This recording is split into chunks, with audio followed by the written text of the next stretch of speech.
Hi guys, it's Wendy from Ask the Landlady. I'm here with all the tips and tricks to help you make a profit in real estate rentals. Check out my website, askthelandlady.com, askthelandlady.com. I have all the spreadsheets and forms and some new swag now and just some other information that you may want to know if you are a mom and pop landlord or considering it or just interested in real estate in general. So check that out. So today's question is, what is subletting or subleasing an apartment? And should I allow these practices in my rental business? Great question. A lot of times you hear you can't sublet it, you can't sublease it, and you're like, what does that mean? So basically, that occurs when you have an existing tenant in your house and they rent out either the whole leased property or part of the leased property to another person, right? Sometimes you might be surprised how this is another scam that goes on. Somebody rents your 5-bedroom house, then they turn around and sublet all the bedrooms to different people and they make a bunch of money, right? There's lots of savvy people do that, especially if they're in a college area. Somebody whose parents have enough money to go in and rent the whole house, then they turn around and rent it to all the other kids that come in and out. It happens a lot more than you would think about or know about. And a lot of times the landlord's like, get the money, get the money.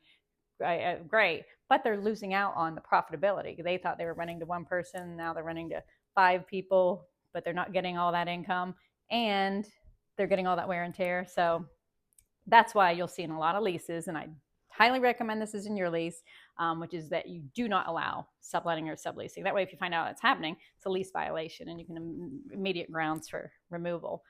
Then you can decide, go in there and say, well, what are these people paying you? Okay, well, we're going to restructure this differently. And so you want to have that lease in there, that in your lease, that clause, so that because you're in charge of that, you should be making the decision whether or not to sublet or sublease, not the tenant, right? In general, you don't want people to do that. Now, there are going to be times when you do, though. Lots of times, especially in a college town, to keep you might say it's got to be rented for a year. But then there's a kid who's going to be traveling abroad for 6 months or something, and they want somebody else to move in and do that. So that's where you get into that difference where they're not your subleasing or subletting. Subletting is where the tenant does a lease with another person for that. I always recommend, if you're going to do it, to sublease, because you want to be in charge of that contract, right? I want that original person who's in there leasing the property from me is on the hook for it. Anybody else that's going to come in, they're going to do a lease with me, not with that person, because I need everybody on board. I need background checks. I need make sure I'm not putting in somebody there that's a drug dealer. I need to make sure that everybody's on the hook for the money. I want to be in control. So that's what I want to do. Now, you want to be careful about your area, because in New York, for example, tenants are allowed to sublet even if the landlord refuses to give consent. They can't refuse because it's allowed. So check your areas to make sure, because there might be times where you have to allow this practice. And if that's the case, then you need to make sure that you have it all in your lease, that the new tenants have to pass background checks and they have to pass your financial qualifications, not the person that's subletting it, right? So those are the types of things that you need to have in place on board there before you would allow this practice to occur.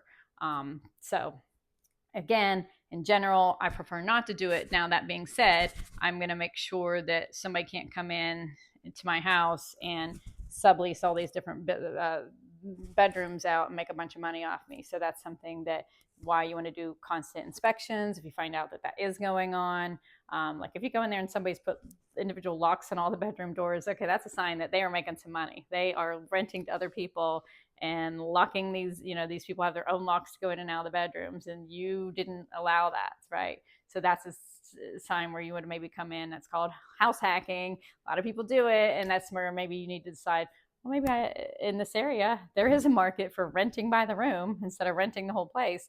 And I'm going to make more money if I do that. So that might be a new business opportunity for you, right? That's why you inspect, so you see that these practices are going on. Again, it's not easy being a landlady and landlord. We're all in this together. So have you sublet? Do you allow it? Are you in a college town where it goes on for you? I'd love to hear about it. Shoot me a comment and check out my books.